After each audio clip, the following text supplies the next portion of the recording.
9206053. Di sini saya akan melakukan praktikum fisiologi hewan yaitu dengan tema alat indera.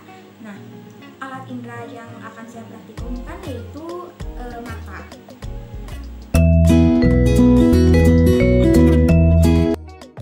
Untuk tujuan praktikum hari ini yaitu untuk mengetahui titik buta.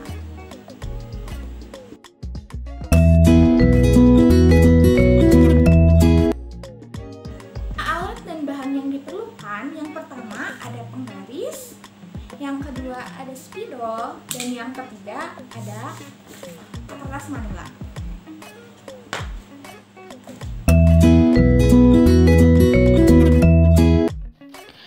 Mata adalah organ indera yang kompleks di mana mata terdapat reseptor khusus cahaya yang disebut fotoreseptor. Setiap mata mempunyai suatu lapisan reseptor, yaitu suatu sistem lensa untuk memusatkan cahaya pada reseptor dan sistem saraf untuk menghantarkan impuls dari reseptor ke otak. Setiap individu mempunyai jarak bintik buta yang berbeda dengan individu lainnya saat melihat objek. Saat kita tidak dapat melihat suatu objek pada jarak tertentu, maka itulah titik buta. Sebagaimana kita ketahui bersama, semua impuls saraf yang dibangkitkan oleh batang dan kerucut. Sel batang dan kerucut merupakan bagian retina yang mampu menerima rangsang sinar tak berwarna sel batang dan mampu menerima rangsang sinar kuat dan berwarna itu pada sel kerucut. Sel batang dan sel kerucut ini berjalan kembali ke otak melalui neuron dan saraf optik. Oleh karena itu, objek dapat dibak bentuknya. Bola mata vertebrata terdiri dari sklerela, lapisan luar yang keras dan berwarna putih, yang terbuat dari jaringan ikat, dan lapisan dalam yang tipis dan berpigmen, disebut koroid. Di bagian depan mata sklerea terdapat kornea yang transparan yang melewatkan cahaya ke dalam serta bertindak sebagai lensa tetap. Di bagian depan mata, koroid membentuk iris banyak berbentuk donat yang memberikan warna pada mata dengan mengubah ukuran iris meregulasi jumlah cahaya yang memasuki pupil. Lubang di tengah iris tepat di dalam koroid. Retina membentuk lapisan terdalam dari bola mata dan mengandung lapisan neuron dan fotoreseptor. Informasi dari fotoreseptor meninggalkan mata pada cakram optik, suatu titik bagian luar bawah retina. Tepat saraf optik melekat ke mata karena tidak ada fotoreseptor dalam cakram optik. Terbentuklah bintik buta. Cahaya ke bagian retina tersebut tidak terdeteksi.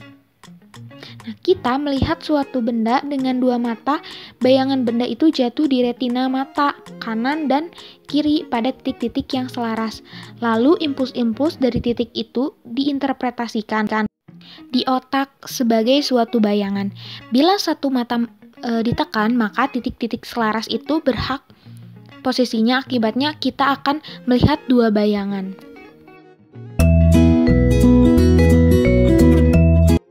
Langkah kerja yang pertama yaitu sediakan kertas manila 3x14 cm buat tanda positif dan tanda titik dengan garis tengah 2 mm pada kertas dengan jarak antara positif dan titik sejauh 10 cm. Yang kedua, peganglah kertas dengan tangan kiri sejauh 50 cm di depan mata, tanda titik dipasang di sebelah dalam.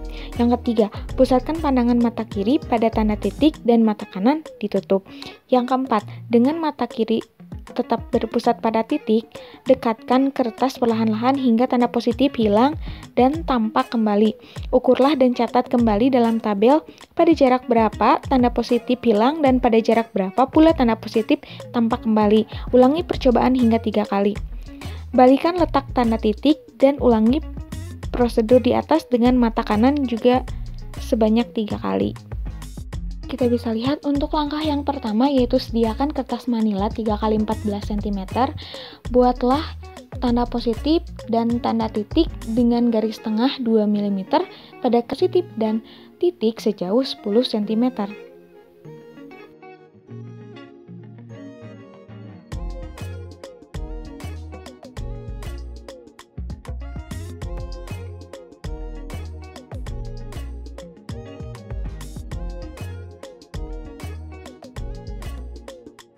Langkah yang kedua yaitu peganglah kertas dengan tangan kiri sejauh 50 cm di depan mata. tanda titik dipasang di sebelah dalam. Nah, yang ketiga yaitu pusatkan pandangan mata kiri pada tanda titik dan mata kanan ditutup. Langkah yang keempat, dengan mata kiri tetap berpusat pada tanda titik, dekatkan kertas perlahan-lahan hingga tanda positif hilang dan tampak kembali. Lalu, ukurlah dan catatlah ke dalam tabel pada jarak berapa tanda positif hilang dan pada jarak berapa pula tanda positif tampak kembali. Ulangi percobaan hingga 3 kali. Untuk yang kelima, balikkan letak tanda titik dan ulangi prosedur di atas dengan mata kanan juga sebanyak 3 kali.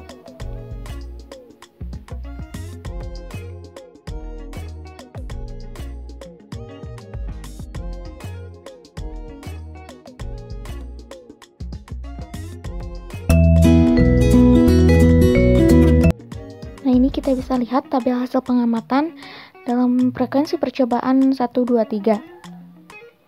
Baik mata kanan yang ditutup dan mata kiri yang ditutup. Untuk pembahasan, setiap individu mempunyai jarak bintik buta yang berbeda dengan individu lainnya. Bintik buta adalah jarak di mana kita dapat melihat suatu objek pada jarak tertentu. Bintik buta ini berhubungan dengan sel kerucut yang mampu menerima sel berwarna dan sel batang yang mampu menerima sel tidak berwarna. Ketika mata kanan ditutup pada percobaan pertama, jarak tanda positif hilang adalah 48 cm dan jarak positif tampak kembali adalah jarak 20 cm. Pada percobaan kedua, jarak tanda positif hilang adalah 47 cm dan jarak tanda positif tampak adalah 32 cm. Pada percobaan ketiga, jarak tanda positif hilang adalah 46 cm dan jarak tanda positif tampak adalah 34 cm. Rata-rata tanda positif hilang yaitu 47 cm dan tampak lagi 31,67 cm. Ketika mata kiri yang ditutup, pada percobaan pertama jarak tanda positif hilang adalah 45 cm dan jarak positif tampak kembali pada jarak 42 cm. Pada percobaan kedua, jarak tanda positif hilang adalah 47 cm dan jarak tanda positif tampak adalah 41 cm. Pada percobaan ketiga, jarak pada positif hilang adalah 47 cm dan jarak tanda positif tampak adalah 44 cm. Nah, rata-rata tanda positif hilang yaitu 46,33 cm dan nampak lagi 42,33 cm. Nah, sesuai yang dikatakan Alfiana tahun 2016 bahwa setiap individu memiliki jarak bintik buta yang berbeda-beda dengan individu yang lainnya saat melihat objek. Saat kita tidak dapat melihat suatu objek pada jarak tertentu, maka itulah jarak titik buta. Semua impuls saraf dibangkitkan oleh batang dan kerucut. Sel batang dan kerucut merupakan bagian retina yang mampu menerima rangsang sinar tak berwarna sel batang. Nah, sedangkan dari sel kerucut mampu menerima rangsang sinar kuat yang berwarna. Batang dan sel kerucut ini berjalan kembali ke otak melalui neuron dalam saraf optik. Oleh karena itu, objek dapat ditebak bentuknya. Apakah yang dapat kamu katakan tentang tanda positif dari hasil pengamatan? Jawaban, pada jarak tertentu tanda positif akan hilang dan pada jarak tertentu juga tanda positif akan tampak kembali. Yang kedua, pada jarak tertentu tanda positif hilang dan pada jarak tertentu yang lain tampak kembali. Apa sebabnya? Karena pada saat tampak bayangan jatuh pada bintik kuning dan ketika tidak tampak bayangan jatuh pada bintik buta. 3. Adakah hubungan antara peristiwa tersebut dengan peristiwa buta warna? Jelaskan. Jawabannya tidak, karena jika buta warna yang terjadi adalah kita tidak bisa membedakan warna, sedangkan pada percobaan ini yang terjadi adalah kita tidak dapat melihat benda pada jarak tertentu atau dapat disebutkan peristiwa buta warna disebabkan karena adanya kelainan pada fotoreseptor, khususnya sel konus yang peka terhadap warna. Sedangkan peristiwa hilangnya tanda positif tadi disebabkan karena bayangan benda tanda positif jatuh pada bintik buta. Keadaan hal ini tidak ada hubungannya sama sekali. 4. Orang yang pindah dari tempat yang terang ke tempat yang gelap tiba-tiba penglihatannya menjadi berkurang atau pandangan menjadi gelap dan ada kesamaan dengan hilangnya tanda positif pada percobaan tadi. Jelaskan. Orang yang berpindah dari tempat yang terang ke dalam ruangan yang gelap secara tiba-tiba penglihatan menjadi berkurang. Hal itu terjadi karena di dalam mata terdapat sel batang yang mengandung pigmen yang peka terhadap cahaya atau rodopsin, yaitu suatu senyawa antara vitamin A dan protein. Jika terkena cahaya matahari terang, rodopsin terurai dan terbentuk kembali pada saat keadaan gelap. Dalam waktu adaptasi tersebut, mata kurang dapat melihat, sehingga saat berpindah dari tempat terang ke tempat gelap, penglihatannya menjadi berkurang. Jadi hal tersebut ada hubungannya dengan bintik buta. Karena pada saat penglihatan berkurang, bayangan benda dibiaskan masuk ke dalam bintik buta yang tidak tampak atau tidak mempunyai reseptor cahaya sehingga mata tidak bisa melihat. Yang kelima, dalam mengerjakan percobaan tadi, apakah mata Anda melakukan akomodasi? Apakah yang dimaksud dengan akomodasi itu? Iya, berakomodasi. Akomodasi adalah keadaan saat lensa mata mencekung atau mencembung sehingga bayangan dapat jatuh pada kornea. Nomor 6. Orang yang lanjut usia umumnya memakai kacamata. Jelaskan peranan kacamata tersebut. Ketika usia menua, maka kemampuan tubuh menjadi menurun. Penyakit mata yang biasanya muncul akibat proses penuaan adalah presbiopi. Penyakit ini membuat mata kehilangan kemampuan fokusnya secara bertahap untuk melihat objek yang dekat. Biasanya, seorang baru menyadari bahwa dirinya mengidap presbiopi saat ia harus menjauhkan lengan agar bisa membaca buku atau koran dengan benar. Kekuatan kacamata tersebut atau fungsi kacamata tersebut sesuai dengan kekuatan lensa menolong mata miopi dan hipermetropi yang bagian bawahnya positif, bagian atasnya negatif. Pada percobaan yang telah dilakukan, posisi bintik buta mata kanan dan kiri berbeda.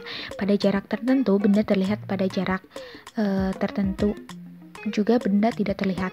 Ketika benda tidak terlihat pada jarak tertentu, hal ini disebabkan oleh pembiasan cahaya dari benda tersebut jatuh di bagian bintik buta pada retina yang cahayanya jatuh pada bagian yang tidak mengenai sel-sel batang dan kerucut sehingga tidak ada impuls yang diteruskan ke saraf optik. Sebaliknya, jika pembiasan cahaya dari suatu benda jatuh di bagian bintik kuning atau pada retina, maka benda dapat terlihat dengan jelas.